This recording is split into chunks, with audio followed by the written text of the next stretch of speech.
Okay, so this is a pretty complex diagram of what's going on when you think about fat absorption. I'm not going to expect you to know all of these steps, but in summary, when you start looking at fats get ingested, your gallbladder functions to help produce bile salts, and those bile salts emulsify those dietary fats. And so when that fat then moves into your small intestine, it gets absorbed, and it gets absorbed into the lymphatic system, and it goes from the lymphatic system into the liver, and then the liver funnels it into your circulatory system.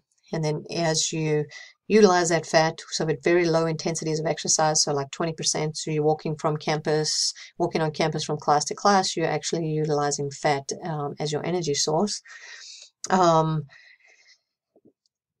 So that gets funneled to your circulatory system. If you don't use it, it gets stored in your adipose tissue, or it gets stored as triglycerides. And so when we're consuming more fat than we're actually burning, that's when we start gaining body fat.